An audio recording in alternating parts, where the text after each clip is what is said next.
Good afternoon, everyone. Thank you all for joining us. My name is Nancy O'Kale, and I'm the President and CEO of the Center for International Policy. The Center for International Policy was founded nearly 15 years ago by diplomats who opposed the war in Vietnam. They believed U.S. foreign policy could be grounded in law, accountability, and human dignity. Today, we are far from that vision. Today marks the 20th day of the United States and Israel's illegal war on Iran, a war launched without evidence on imminent threat, without congressional authorization, and without clearly defined objectives. What we are only seeing instead is catastrophic escalation without strategy. So far, the costs have been really severe. 7 U.S. service members have died. More than 1,000 civilians in Iran have lost their lives, including 168 schoolgirls in a single strike. Yesterday, actually, the Center for International Policy and Win Without War held a memorial with members of Congress for the victims of the strike on Capitol Hill. It was a sobering moment, one that underscored both the human toll and also the growing opposition for further funding for this war. And yet today, the Pentagon is reportedly seeking an additional $200 billion for the operations in Iran. We thought there were 50 billion, but they're apparently increasing it as we go. And as my colleague Matt Duss, the Executive Vice President of CIP, wrote on X, 50 billion or 200 billion, the message is still the same. A vote to fund the war is a vote to fund this war is a vote for the war. Meanwhile, the conflict is expanding, strikes now targeting oil and gas infrastructure with ripple effects already visible in the global energy markets. We are fortunate today to have three leading experts who would help us unpack the complexity and understand the tragedy that we are going through. Let me start by introducing Robert Malley, who is a lecturer and senior fellow at the Yale Jackson School and author with Hossein Agha of Tomorrow's Yesterday, Life, Death, and the Pursuit of Peace in Israel-Palestine. He served as U.S. Special Envoy for Iran from January 2021 to April 2023. Prior to that, he was president and CEO of the International Crisis Group. Under President Barack Obama, he served as special assistant to the president, among many other important and influential roles. Next is Joe Cirincione, who is the vice chair of the Center for International Policy's board and is the author or editor of 7 books, including Nuclear Nightmares, Securing the World Before It Is Too Late, and Bomb Scare, The History and Future of Nuclear Weapons. He served previously as the president of Plowshares Fund, a global security foundation, as Vice President of National Security at the Center for American Progress, Director for Non-Proliferation at the Carnegie Endowment for International Peace, and as a Senior Fellow at the Stimson Center, again, amongst many other leading positions. Last but not least is my colleague, Sina Tusi, who is a Senior Non-Resident Fellow at the Center for International Policy and a widely published writer on Iran and U.S. foreign policy. Previously, Sina was a Senior Research Analyst at the National Iranian American Council, where he focused on tracking discourse within Iran and the impact of U.S. foreign policy and spotlighting the human rights abuses of the Iranian government.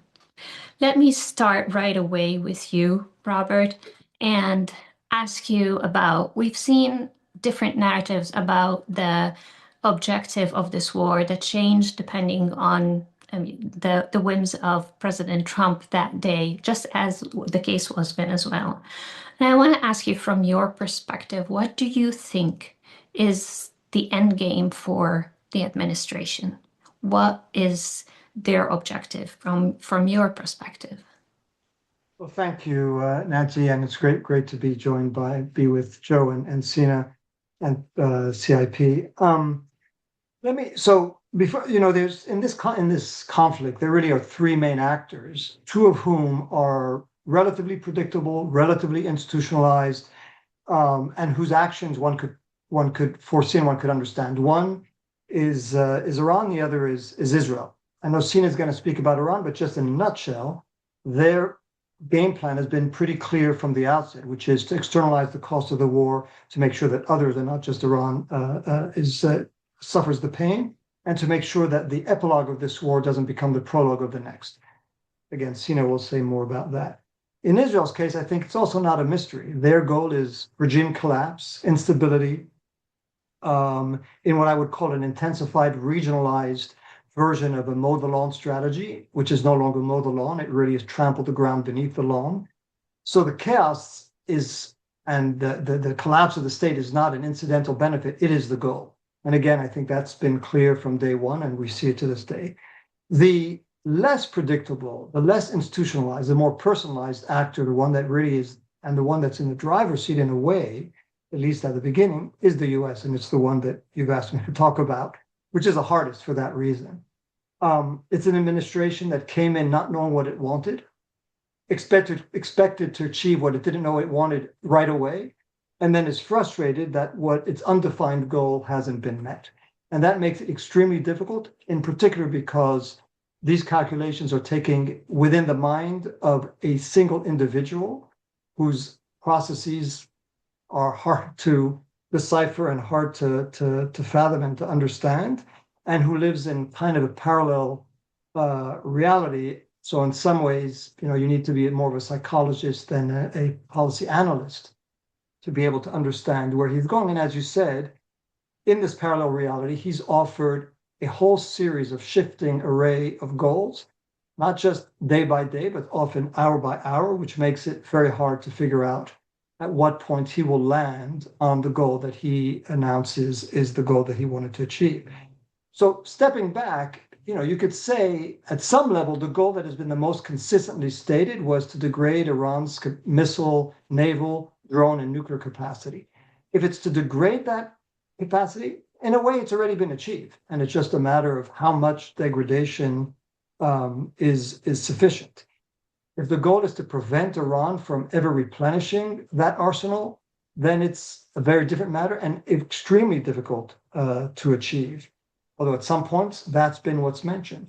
If the goal is to sow chaos, and if not regime change, but at least an inability of the regime to govern effectively, then that's hard to achieve. And it's also self-defeating, because I think that would be a catastrophe for the Iranian people, for the region, and in particular for Europe. And finally, if the goal is regime change, which at some points, again, President Trump has mentioned, then it's purely a fantasy. Other points, he's mentioned the notion of having not regime change, but a change in the attitude of the regime towards the United States, sort of a Delcy Rodriguez Venezuela moment. Again, virtually impossible to envisage in the case of Iran, particularly after 3 weeks of a devastating war. Who in Iran is going to stand up and say, now we're prepared to make a deal with the US? So the bad news in all this is that it really is subject to the whims of a man whose impulses, whose impetuosity, whose patience or whose impatience is such that you never know from one day to the next whether he's going to look for a way out or whether he's going to try to redouble and escalate. What will ultimately define, in my view, when the president decides that it's time to call it quits, it's not any predetermined game plan. I think that's almost too obvious to necessitate stating. It's the pressures that he's going to be under because of exogenous factors that are going to make that cost, which I mentioned earlier. The Iranians want to make sure that the US suffers. So what's the price of oil? What's the reaction of the market? What is the reaction of whether it's wealthy people with deep pockets who are influencing the president, or some countries whose voice he may want to hear? And it's the battle of those voices against his desire to have some kind of dramatic victory that he could parade and say, I achieved all the goals that none of my predecessors could contemplate, even though they may have dreamed of. That's going to be the key moment. And I do think that's why what happens here in the US and what happens in Europe and the Gulf countries and others, what pressure they put on the president to say, this is driving the world economy, regional stability, European stability into the ditch. That's what's going to determine where he gets out. not any predetermined war aim. And I would say to end on a relatively optimistic, but everything is relative in this, as you described it correctly, unlawful, unnecessary, unjustified war. And I think we can't say that enough, is that if you don't have a goal, then any outcome won't reach it, will achieve it. And so if the president decides tomorrow to say absolute victory because, and he will make up whatever reality he wants, that will be the reality that matters to him. And therefore that will be the reality that he imposes on the world. Then the question, and Sina could talk about it, will be how does Iran react to a unilaterally declared ceasefire? But for me, the one is critical now is to see this war end. And there, as I said, the one sort of ray of hope is that an unpredictable president could at any moment declare victory on the basis of the parallel reality that he's built for himself. Thank you, Rob. And unfortunately, the bar for hope is very low, obviously. I mean, just hoping for him to be satisfied and end it. I want to come to you, Sina. And earlier in January, we both co-authored a piece in the New Republic with the title Military Intervention Won't Liberate the Iranian People. And yet we're seeing how this is unfolding in a catastrophic way. I want to ask you the same question I asked Rob, but from the perspective of the Iranian regime. What do you think their objective right now? Well, I think, the context for Iran's actions is very important. And, we could start the timeline at different places. We can start it in 79. We can start it in 53. I think right now I'm just going to start it at 2018 when Trump left the Iran nuclear deal, the Obama era nuclear deal. Iran at that time adopted a strategy that many people have called implicitly a strategy of strategic patience, where in retaliation for the US imposing very severe economic sanctions in 2018 and then escalating across the board in what was in Trump's first term arguably a regime change strategy. It wasn't really a tenable diplomatic strategy, I would argue. I mean, between Mike Pompeo as his Secretary of State, John Bolton as his national security advisor, very maximalist, untenable demands. But regardless, we saw in the face of this, Iran initially stayed in that deal for a year, hoping the Europeans can bring it some of the dividends, some of the promised dividends. That failed. Then at that time, it started gradually counter-escalating by breaching the terms of the nuclear deal itself. And this trajectory continued really since then, where Iran, especially once Rouhani left the office, I mean, President Biden came into office promising to return to the deal. Those efforts ultimately, unfortunately, failed to reach a result. And we saw that as there was a gradual consolidation of power by conservatives within Iran, by hardliners, Iran started very significantly expanding its nuclear program, going to higher levels of enrichment, higher stockpiles of enriched uranium. And then also during the same period, Iran was also counter-escalating in the region. I mean, many of the same things we're seeing Iran do at a very high level right now, it had been doing in kind of calibrated signaling ways since 2019. So for example, in September 2019, Saudi Aramco was struck. Half of Saudi production capacity was taken out temporarily in one attack that was widely believed to be Iran ultimately behind that attack. After Qasem Soleimani was assassinated in January 2020, Iran attacked the Ain al-Assad air base in Iraq. It telegraphed that attack. But regardless, just like right now, it's been hitting a lot of US bases in the Persian Gulf. That base was largely destroyed, or at least many key infrastructures within it were destroyed. There were even incidents with tankers and tankers being sabotaged, in that time frame, 2019, 2020. So all this is to say that Iran had demonstrated these capabilities. Even in the 2024 strikes with Israel, its missiles ultimately circumvented the multi-layered US and Israeli air defenses. Many of them hit targets. It depleted, the interceptor stockpiles of the US and Israel. So that strategy of calibrated counter-escalation by the Iranians, that their ultimate aim has always been economic relief, sanctions relief, and in the broader aim, some kind of strategic accommodation or settlements between the US and Iran. I mean, there's nuances here that matter. I mean, Iran is not monolithic, even within the Islamic Republic, the hardline camp, the moderate camp. But I would argue that the consensus position of the Iranian system with the JCPOA, with the efforts to try to resuscitate that or get to a new deal, was not to escalate towards a war or wanting such a war or wanting to disrupt the Strait of Hormuz, but to demonstrate their leverage, build enough of a bargaining chip to kind of get the US to back down and have a sanctions relief and kind of be integrated into a new regional equilibrium. And I would argue that that's what the Iranians are doing now in this war.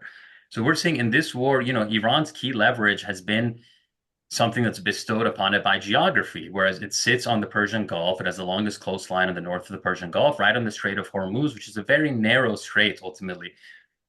The most narrow part where these tankers have to go over deep water is about 2 miles, I believe. So, and Iran, even if it didn't have these pretty sophisticated drones and missiles, it could disrupt that. But it does have, it's really invested in this sophisticated drone and ballistic missile program and cruise missiles and other forms of asymmetric warfare that have resulted in the strait being de facto closed.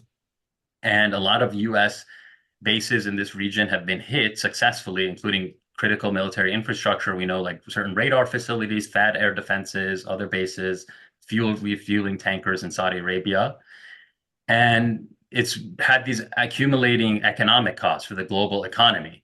Now, the GCC states that they were on board with Trump's maximum pressure policy in his first term, and by his second term, and by Biden administration, even Saudi Arabia and these other GCC states pivoted off of that as the costs of maximum pressure became clear for them. As those escalations that Iran did in 2019, 2020 that I mentioned, as the Houthis struck Abu Dhabi and that war was going over and was having costs for this model of the GCC. The model of the GCC, their political economy model, their security model is one that requires investor confidence, stability, ostensible US security guarantees. Now, all of those are under strain right now, where the instability has come to Dubai, has come to Abu Dhabi, has come to Riyadh. All these grand economic visions, MBS's Vision 2030, these are all under extraordinary strain right now and under question. But Iran's strategy is one that it's trying to tie its fate to the fate of the Persian Gulf and by extension, global prosperity. That if Iran is to be targeted for collapse, for regime change, and this all-out kind of attack against it, that's going to its leverage is in this region, is in this critical choke point, and it's been counter-escalating this time. It went very high on the escalation ladder, and its strategy has been to, if the US and Israel go up on the escalation ladder too, then it goes up significantly. I mean, for example, this South Pars gas field was hit yesterday, and then Iran hit a number of critical facilities, both in Qatar and Saudi Arabia and in Israel this morning at the Haifa reactor. So this escalation, it seems that, those voices in Tehran, and these debates have been, very strong, vociferous in Tehran for a long time between the more conservative IRGC-led camp and these moderate diplomatic voices who argued for restraint and getting to some kind of strategic settlement with America via vis-a-vis diplomacy. Those voices were ultimately discredited in the Iranian domestic political sphere. And now this kind of military first approach where Iran is using its military option and closing the strait, this thing that they've threatened for a long time. And it remains to be seen what's going to come of that. But for now, it seems like there's no good options for Trump. And Iran wants this to continue and to inflict such a cost so that it can emerge from this with a horizon for this war not happening again, having deterred this happening again down the road, and for some kind of economic relief, sanctions relief, because the worst, one of the bad scenarios for the Iranians would be to come out of this much like Saddam Hussein came out of the 1991 Gulf War, although there's very major differences, obviously, but to enter this dilapidated state where it's still under severe sanctions. So they're trying to basically use this shutdown as a bargaining chip for a better settlement down the road. Thank you so much, Sina. With all the examples you mentioned of things getting out of hand, is also with every one of them, it shows that Trump is not in control of this war. Joe, I want to come to you. Last September, I attended a meeting alongside the UN General Assembly with President Pezeshkian and some of the US think tankers and experts.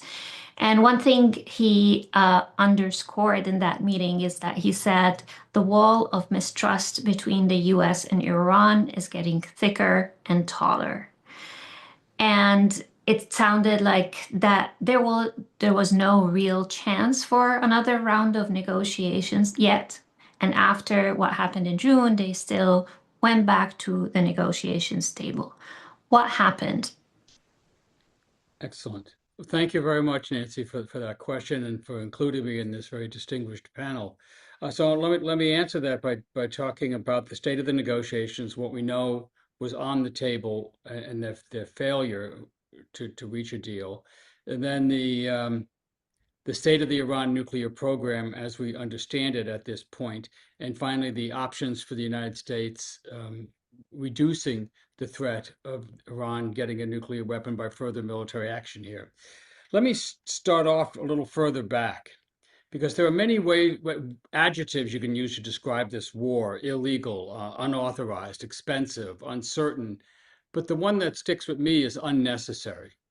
There was no need for this war. There was no reason to go to war. Iran clearly was not an imminent threat. There was nothing that Iran was about to do or was going to do in the near future that threatened either United States national security or the security of our allies in the region. There was no need to go to war. And as for the nuclear issue, which has emerged as Donald Trump's central talking point, he says almost every day that Iran was 2 weeks away from getting a nuclear bomb. This is flatly false. This is absolutely untrue. There was not a scintilla of evidence presented to indicate that Iran was 2 weeks away from getting a nuclear weapon. He says it over and over again. One of his negotiators, Steve Witkoff, says it over and over again. It's flatly not true. It makes you miss Dick Cheney and George W. Bush, who at least presented some evidence, who at least had a rigged, false intelligence assessment that laid out their case for why they thought Saddam Hussein was near getting a nuclear weapon. We have nothing like that on this case. And the reason we know that Iran wasn't going to get, isn't that close to getting a nuclear weapon, the reason we know this war was unnecessary is because we had solved this problem. We had arrived at a diplomatic agreement first in 2013 with the interim agreement negotiated by Secretary of State John Kerry, which Rob Malley played an instrumental part in, and then further in 2014 and implemented in 2015, the Joint Comprehensive Plan of Action. Let's be clear. This was not a flawed deal. This was not, as some people have described it, not a perfect deal. No. This was the diplomatic achievement of a generation, as Rachel Maddow called it. This was the most significant diplomatic achievement of the 21st century. Nothing else comes close. It solved the most difficult problem in international relations on a military level. It stopped all of Iran's pathways to a bomb, and it stopped a war. It shrank Iran's program down to a fraction of its size, put it in an iron box, and surrounded it with cameras and inspectors and SEALs. If this deal was still in effect, Iran's nuclear program would be a fraction of what it is today, or at least a fraction of it was before the June bombing and this bombing. In particular, they would not have 60% enriched uranium. And this is the core of the issue. The key concern of the United States for the nuclear program right now is that Iran has made about 440 kilograms, about 1,000 pounds, of uranium enriched to a very high level, 60%. It is near bomb grade, which is 90%. In fact, you actually could construct a crude nuclear bomb out of that 60%. It would just take more of it. And if they still have those cylinders, we believe it's stored under Isfahan, the uranium conversion site, possibly at Natanz. We don't know for sure because we lost the inspectors' eyes on that over a year ago. If it's stored in these containers about the size of scuba tanks, and if Iran still has working centrifuges, wouldn't take many, a cascade or two, about 300 centrifuges, they could take that 440 kilograms of 60% enriched uranium, feed it back into the centrifuges, and in about a week, maybe two, turn it into bomb grade, 90%. It doesn't take that much work to go from 60 to 90. And in a matter of a few weeks more, they could have the equivalent of 10 bombs. So can we get that material? Hold that thought. Could we have gotten it at the bargaining table? And this is the part that really makes this war unnecessary. The answer to that is yes. We know that in the week before Donald Trump decided, for whatever reason, to go to war, the Iranians had offered to voluntarily get rid of that material. That was the offer on the table. They agreed to get rid of that material, and the details would need to be worked out, downgraded, whatever way, and to suspend any further uranium enrichment for a period of 3 to 4 years. That was the core of their agreement. That is a good deal. In fact, it was so good that the British National Security Advisor, Jonathan Powell, who was involved in the talks, said that they were all surprised by this deal. This was much more than they thought the Iranians were willing to offer, and it wasn't going to be their final offer. They were supposed to go back on the Monday that, remember, Trump started bombing on Saturday. Monday, they were supposed to go in further technical talks and negotiate this. And the Iranians said, look, we have this uranium. It's good for about 10 to 11 bombs. We're going to give it up. That is not what Steve Witkoff told the president. He said that Iran was bragging about its ability to make 11 bombs, that it would never give up uranium enrichment. It's true, Iran wasn't going to give up permanently uranium enrichment, but a 3 to 4 year suspension in diplomatic talk, that's almost forever. A 3 to 4 year suspension. That is a great amount of time to buy to solve this problem more permanently. In fact, the Oman mediator in this talk, the foreign minister of Oman, flew to Washington on the Friday before Donald Trump started bombing to brief Vice President Vance, because he didn't trust Jared Kushner or Steve Witkoff to accurately convey the details of the Iranian offer. And he was shocked by the bombing. He wrote in a social media post that he was dismayed that the US had abandoned negotiations. So he blamed the United States for doing this. So we had a deal. We had solved the problem back in 2013, 2014, 2015. We had solved it. Trump pulls out of the deal in 2018, promising a bigger, better deal, never delivered on that. And as a result, the clock started ticking towards military action, because if you're not going to solve it diplomatically, you're on the path to war. We've always known that. That's been true for 30 years, since Benjamin Netanyahu in 1992 started warning us that Iran was 2 years away from a nuclear weapon when he was just a member of the Knesset. He's always wanted to attack Iran. He never found a president stupid enough to do it until he reached Donald Trump, because everybody knew what was going to happen if you just started a war like this. This is what was going to happen. He was amply warned. Military experts have known for decades that this is what would happen if you started a war. So here we are, we're left with this mess. I've only got a minute to wrap this up. Is there a military solution to this? The President of the United States has ordered 2,500 Marines and a Marine Expeditionary Unit to the Gulf. They should be there in about a week. He suspended the exercises for the 82nd Airborne, leading people to suspect that they might be involved. There's rumors that they're going to be used to take Karg Island, the oil and gas node for Iran. But one other possible mission is to go try to get the 440 kilograms at the Isfahan site, which I've actually been to. I visited the Isfahan site, or wherever else it's stored. That is a near impossible mission. That would be the most difficult commando raid in history. It's an extraordinarily difficult thing to do. Isfahan is 500 miles from the Iranian border and perhaps 700 miles from a staging area, making a huge transportation difficulty just to get there. And once you get there, it's not like this is in a warehouse. You can go steal it, like Israel stole the Iranian nuclear files several years ago in a daring raid in Tehran. No. It's the tunnels that get you to that material are covered in sand and some say concrete on this. So you would need to drop in excavating tools. You'd have to drop in bulldozers to move that dirt. Well, we have Army engineers who can do that, but under fire, in combat, we have done something like this before. We have retrieved about 500 kilograms of highly enriched uranium from Kazakhstan, but it was during peacetime with Kazakhstan's cooperation. We went and removed this dangerous material and brought it to safety and disposed of it. It took a month. It took a month to do it in peacetime. That gives you some idea of how difficult this mission would be. It would be, and all the while these military forces would be under fire. So we've created a real mess here for no good reason. We had solved the problem. Donald Trump unsolved the problem, promised a better solution, and has delivered a mess. Exactly. Stop there. Oh, thank you so much. And I'm pretty sure Trump is not aware of any of the things that you have mentioned, or so it seems. I just want to remind our audience that they can submit their questions in the Q&A, and we'll get to that in the last section of this webinar.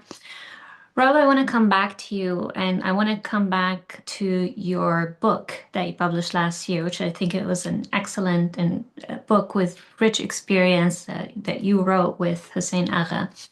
And the title gives it away. Tomorrow's yesterday, and how things that we've seen with the Gaza war resonates with history. Do you think it's the same with Iran? Is tomorrow's yesterday with Iran, or are we just seeing a completely different dynamic and we're treading on like very different waters here? So thanks. Listen, tomorrow's never exactly like yesterday, but in many ways, tomorrow is a reflection and a reenactment of yesterday in terms of American intervention in the Middle East, in terms of its proclivity to engage in military action when it's unnecessary and unlawful.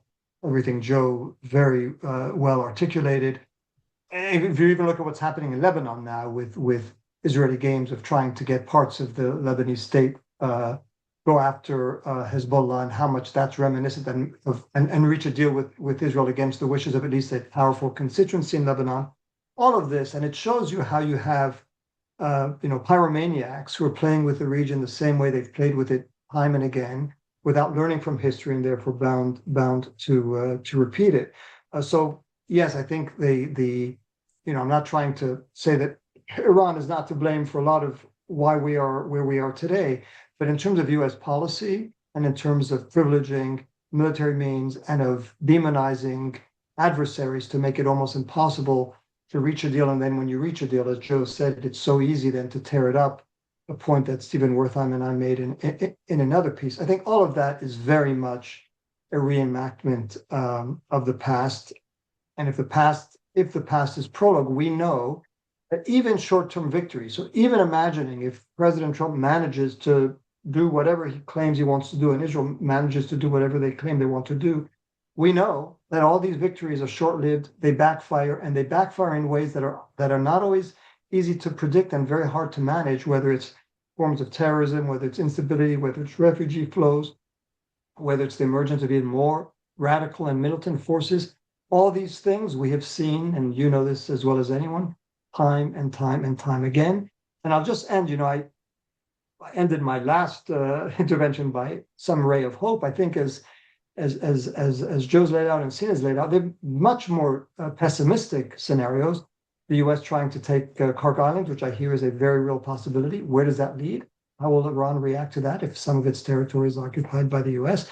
An HEU raid, which again seems fantastical, but I wouldn't put anything past the minds of the U.S. or of Israel, trying to go after the new supreme leader of Iran. Anything that would give President Trump what he thinks would be a denouement to this war, which would only be the beginning of its next more escalatory phase.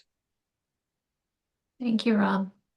Sina, I want to ask you about the U.S. strategy, if that's one, and Israel's as well. I mean, it seems like from Khamenei to Larijani, they are trying to dismantle the leadership of the regime. But also, those are like the people who would have been able to come back to the table and have a deal if there's some way for an off-ramp. Explain to us, I mean, just like how irredeemable the situation right now. Do they have, as they claim, that the structure in place, and it doesn't matter if leadership is eliminated or certain personality are eliminated, it is not a dismantling of the regime? And also, again, the question of like who would be possible if that ever happens, that there will be a deal. Yes, well, we've seen that they've moved their goalposts many times. I mean, it's all over the place. It's very incoherent. But when Trump launched this war, he launched it very much with regime change rhetoric and aspirations. I mean, he called for Iranian people to take to the streets. This is your chance. Took out Khamenei in the opening blow. But since then, that has not borne out. I mean, after Khamenei got taken out, we've seen that the Islamic Republic's base, which it does have a base, I mean, I think more so than what Saddam Hussein had in 2003, what Muammar Gaddafi had in 2011, that the Islamic Republic, which has shed a lot of legitimacy since 1979, arguably, it still has a sizable base. And the assassination of Khamenei, in particular, in that opening day, and the way he was assassinated, seemingly in his above ground residence with a number of family members, that really radicalized a lot of the base of the Islamic Republic. It also played into the kind of ideology of both the Islamic Republic and more traditional Shia ideology about martyrdom. So we've seen that since then, it's been the Islamic Republic's base, and beyond that, I would argue, that's been in the streets. And the regime has shown no signs of splintering or fracturing. I mean, ahead of this war, this was all very much telegraphed, both in Iranian publicly stated military doctrines that were amended, both in letters to the UN, both in terms of the speeches that Khamenei made about both how they were preparing for this war and also that it would be a regional war. Like Khamenei himself said that it would be a regional war. But one big lesson that the Iranians seem to have drawn from the last June war and just Israel's campaigns against Hamas and Hezbollah has been dispersing political and military officials and infrastructure, and each official having multiple successors, as well as delegating authority. For example, with the presidential administration, Pezeshkian, like delegating more authority to the provinces, the governors, things like that, to basically make themselves more resilient against decapitation strikes. But these decapitation strikes, where they have occurred, Khamenei, more military figures, Ali Larijani most recently, they haven't affected the core systemic decision-making structure, which it continues to be a systemic decision-making structure. I mean, the Islamic Republic, yes, the supreme leader had ultimate veto power, but really the decision-making structure was a consensus-driven approach from various institutions, most notably the Supreme National Security Council, which is memberships from many other bodies, as well as the heads of the three branches of government, the presidency there, the judiciary, the parliament. And it seems very much that this decision-making structure is still intact, that they are the ones making the ultimate decision on Iran's strategy. There is this mosaic defense structure that they've had in which these military units are operating according to kind of predetermined plans and targets. And it seems like maybe on occasion there may have been some incoherence with instructions reaching them, or maybe some targets hit that they didn't want to be hit. That's a question mark. But regardless, this has made them more able to fight back and fight back immediately, despite the initial decapitation strike that Saturday when the war started. I think it was very striking that when the June war started, Israel similarly in the opening blow took out a lot of the top military leadership, and Iran really had a kind of decision making or just paralysis across its military. For about 15 hours, they weren't able to retaliate with missiles. This time they retaliated immediately. They've been keeping up those missile strikes. So all this is to say that despite the deep-seated discontent in Iranian society, which does exist, despite it is a polarized society across multiple fault lines, the Islamic Republic has its base. It's maintained control. The regime has shown signs of cohesion, not fracturing or defections. Its supporters have been in the street, and we've seen no protests. We haven't seen any uprising, any of these things that it seems like Netanyahu and Trump have been betting on and agitating for, really trying to foment unrest as well, and that hasn't happened. And Iran is on this trajectory of continuing and maintaining its missile and ballistic drone firings and its drones and missiles. It seems like in the past day that tempo has gone up. So in that regard, it seems like Trump has hit a big wall. Right. So again, like this is how authoritarians go to war. And I want to go back to you, Joe, and your excellent piece in the New Republic is like, this is not how democracies go to war. How do you see the impact of this war in the continuous erosion of US democracy, and how badly is it affecting us? Joe, you're muted. And just to remind everyone, keep submitting the questions to the Q&A as we go. I'll be real quick here so we can get to the No, no, questions. no, please go ahead. I mean, I think there's an overall general consensus among most international experts that this war is devastating for U.S. standing in the world. You have to understand what we did. We had united Europe and much of the world to oppose Putin's invasion of Ukraine. Why?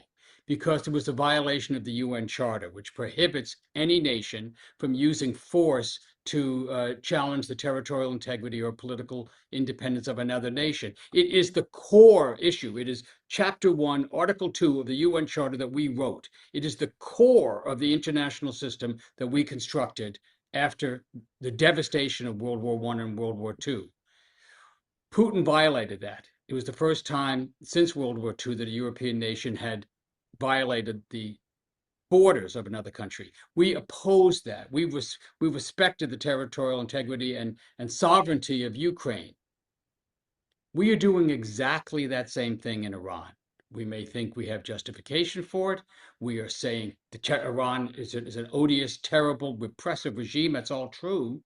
But we say that we have the right by ourselves to plunge that region into war. Not only do we violate international law, we're violating American law. The president doesn't have the authority to take the nation to war. That is vested by the Constitution in the Congress. The Congress is supine in the slavish Republican majorities in the House and Senate. They have relinquished that authority, but that doesn't make it legal. That doesn't make it right to do it. And by the way, when this outrageous supplemental comes up, anyone who is voting for that supplemental is voting for the war. You can't be against this war. You can't think this is a bad war and then fund the war. You can't reward the president by saying, well, wars are free. You want to go to war anytime you want, even if we disagree, we'll still pay for it. No, you can't do that. So all of this shatters the sort of the diplomatic standing of the United States in the world. We're just like Russia. We're just like, why exactly can't China take Taiwan? How is China taking Taiwan different from us going yeah, after Iran, or as the president said, taking Cuba? How exactly is that different? So you're undermining the diplomatic system that has protected nations large and small for almost 80 years. This is the most dramatic retreat of the United States from global leadership in our lifetimes. We haven't seen anything like this. Even when the two Bushes went to war with Iraq, they sought congressional authorization. They sought UN Security Council approval, getting it in one case, being denied it the second. Trump trashes all this. And for what? For what aim? What are we going to get out of this? No, people look around the world, look at the United States with not only diminished eyes, not only having lost stature, but we're now seen as a threat to their integrity. The European leaders are talking like this. They have to prepare their collective defense. This is Canadian leader Kerry's remarks at the Davos conference. We have to guard against a threat from the East and a threat from the West.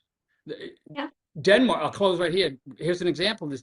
Denmark's forces are in Greenland now. Why? To protect Greenland from the United States. That's why they're there with plans, and as the Washington Post disclosed a couple of days ago, prepared to blow up the airfields to prevent U.S. planes from landing in Greenland. We've never seen anything like this in our lifetime. It's not just embarrassing, it's dangerous to have this crack up of the international system caused not by Putin, not by Xi yeah. Jinping, but by Donald Trump. Yeah, it is tragic, and also, I mean, very revealing on the level of hypocrisy around it. I was like amazed listening to one of the foreign ministers of in the Gulf talking about, I mean, the breach of international law. It was like interesting to hear like this is what you gather after undermining international law for years, thinking that it's not going to affect you, but now you need it and you contributed to undermining. It's like speaking of all of them. Rob and Sina, I have questions for you. The question is for you both. What do you see as possible off-ramps to end the war? Will Israel agree to a ceasefire anytime soon? Rob, could you go first? Listen, the off-ramp, I think, is what I was talking about earlier, is when the pressure grows on President Trump to decide he cannot continue this war because of its economic impact, his political impact. He has midterms coming up. I can't imagine who in America is going to be more likely to vote for the Republican coalition that has been, as Joe said, so slavishly deferring to Trump as a result of this war. And I could think of a lot of people who will vote against that coalition because of the war. So that combination, again, plus other countries standing up to him rather than thinking that genuflecting to him is the way to get his favor, is standing up to him. That's the way to get his attention. So I think that's really the off-ramp. Again, the question then is, what does Iran do? And that's tricky for all the reasons that Sina gave about how they're looking at this. But the first step is I believe, for the president understand this war is not just everything that Joe described and you did, unlawful, unnecessary, but it's also extremely costly to him. Unfortunately, we're dealing with a narcissist, and so appeal to principles and values and strategy are not going to help. It's what serves his own interest. And if people around him, those who are investing in the market, tell him this is going to be a disaster. It is a disaster. The price of oil is a disaster. I think that's the off-ramp, and the sooner we get there, the better. Sina? Yes, I mean, it's really fascinating because Trump's decision-making model really suffers from the textbook problems of poor leadership decision-making. I mean, he surrounded himself with yes men, with sycophants, and people just want to tell him what he wants to hear, right? And that if he, like, you see these cabinet meetings where everyone is kind of like, everything's going great, you're great. And if anyone says anything critical, it seems like, they risk being fired, being marginalized. So this was obviously an environment that was prone to very terrible decision making. Now this one with immense consequences for America, just strategically, and getting down from this, as Rob said, it's like, who has Trump's ear, who can guide him to the right direction? Maybe these investors, maybe people who, he cares a lot about the stock market. Obviously, people in the Gulf, for the same reason that they were pushed towards detente with Iran and the Houthis because of the costs of this for them. This is that times 10, right? Iran is going to be there. That Iran, if this conflict continues, it's bad for them. If this conflict escalates to the point where Iran becomes a failed state or there's instability, that also is a terrible solution and for them, like to have prolonged instability in the Persian Gulf if it becomes like a Libya there. So for them, de-escalation, having some kind of diplomatic end, as there is to all wars. Now the question is, what does that look like for Iran? Can the US and Iran meet each other? Obviously, the political costs on both sides would be immense. It's very hard to imagine that anyone in Iran right now would agree to any sort of deal with America. But perhaps, in a more subtle way, Iran is looking for sanctions relief. For example, today, Treasury Secretary Bessent said that this Iranian oil on the seas, about 150 million barrels, could be sold. That is a de-escalatory move. It helps with de-escalation, but I think we have to see, are we going up the escalation ladder in the coming days, or are we going down? Is this Trump tweet yesterday about no more attacks on energy infrastructure, is that going to hold? What are the Iranians going to do? And then from there, de-escalatory moves such as this lifting the sanctions on some of these oils, but on Iranian oil exports. But Iran, I think a solution will have to come in the prism of Iran's relations with the GCC and this region together basically prospering and together being stable, or if it's zero sum, then it's just going to continue to go down this black hole, really. Right. It was interesting. The post of Trump yesterday on Truth Social was saying, it's like, out of anger, Israel went ahead. And it's just like the language that using this as like a natural disaster happening to us all. And he doesn't have responsibility towards it. Joe, the next question is for you. Says the war is taking place a month before the NPT review conference, just days before February 28th attack. The Trump administration sent a letter to Congress saying it was open to allowing uranium enrichment and reprocessing in Saudi Arabia under the additional protocol. How do you see these developments impacting the global non-proliferation landscape? The risks of other countries getting nuclear weapons has just increased exponentially. There were already pressures underway, mainly caused by US policy, not something happening to us, but things we were causing. Many of our allies were considering getting nuclear weapons because they felt that they could no longer trust US security guarantees, the so-called nuclear umbrella or extended deterrence, where we would come to the aid of one of our allies if they were attacked with all of our military force, including nuclear weapons. So therefore, you Japan, you South Korea, you Germany, you Finland, you didn't have to get nuclear weapons because we were going to take care of you.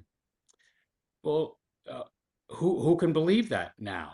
In fact, what you hear from diplomats all over Europe and in Asia is that they're starting to hedge their bets. They're starting to talk about this. You saw French President Macron change French nuclear policy to indicate that he was now open to forward deployment of French forces, which he was also going to increase into Europe.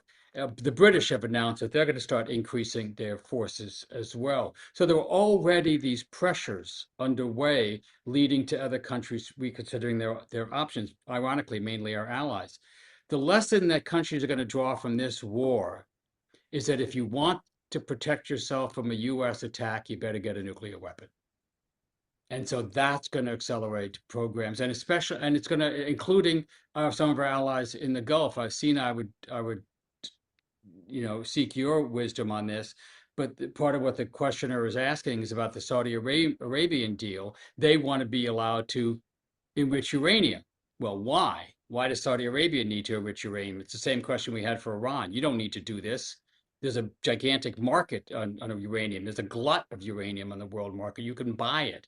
And Saudi Arabia still wants to do it. Well, that's the pathway to a bomb.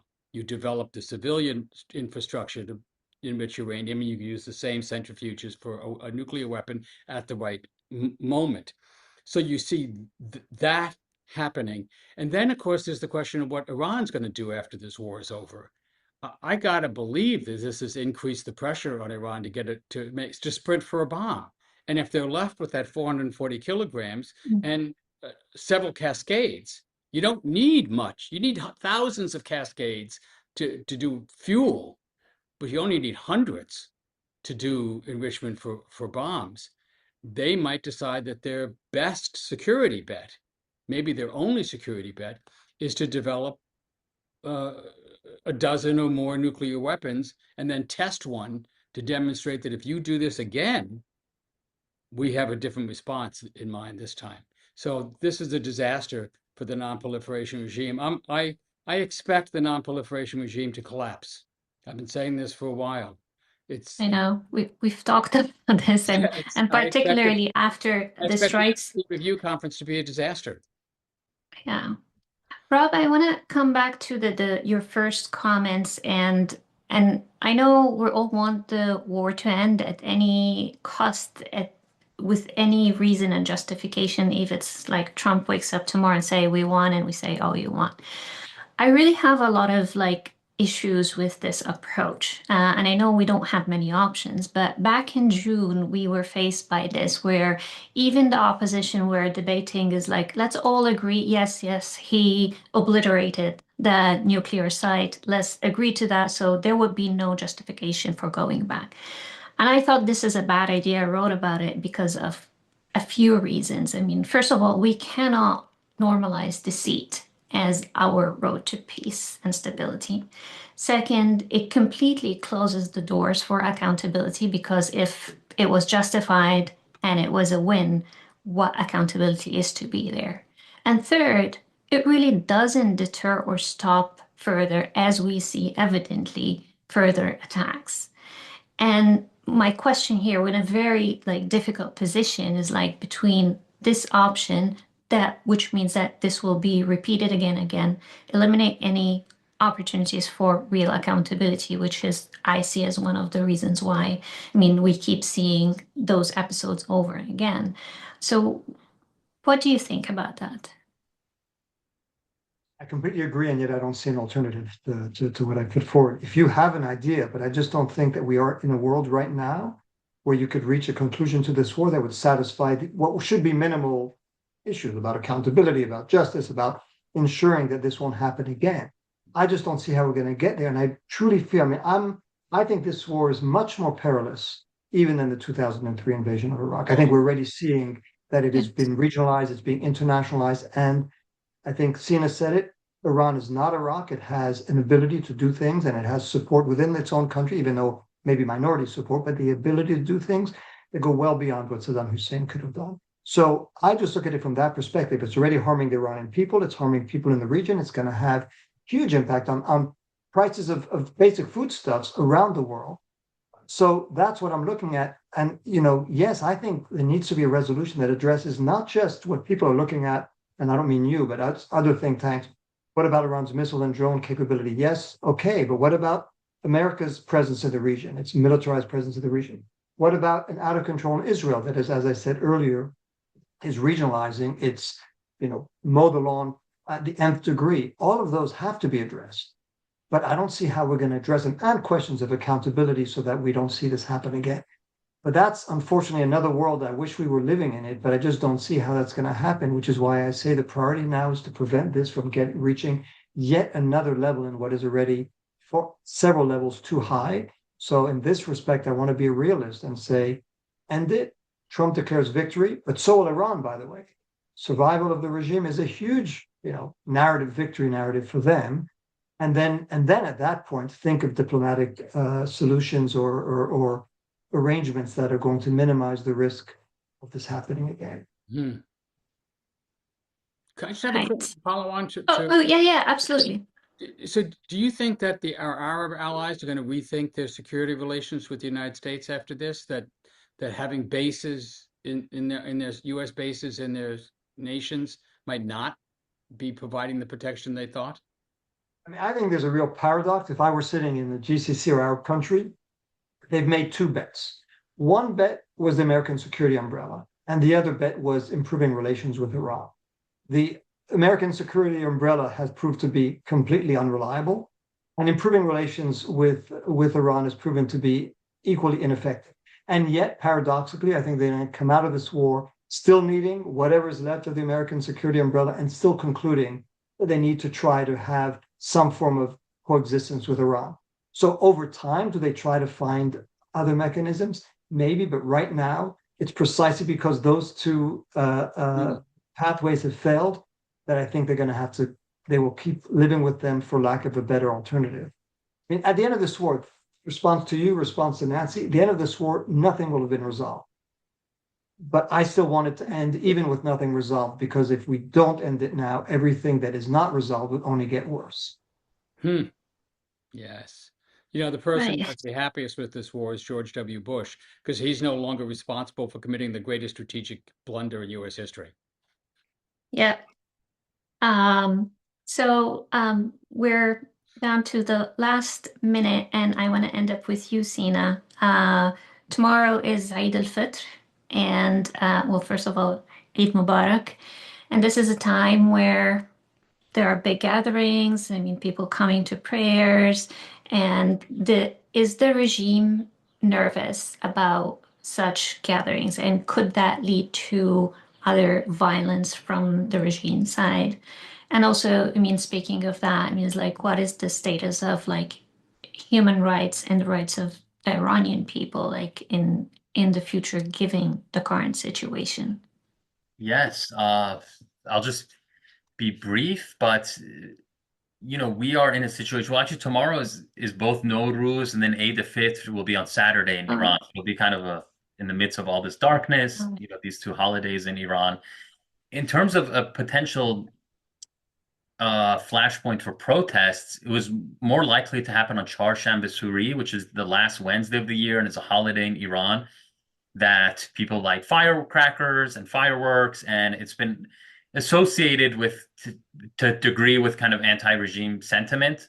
And Reza Pahlavi issued a call for Charles Shah this past couple of days ago, and he also claimed that his immortal guards were activated, but nothing really happened this time. So I think that speaks to his decreasing legitimacy. In January, for the first time, people did take to streets for 2 days after a call issued by Pahlavi. In the wake of those protests, thousands came to the streets and thousands were massacred, really. You had, according to credible estimates from US-based organizations, upwards of 7,000 people were killed on those several days in January.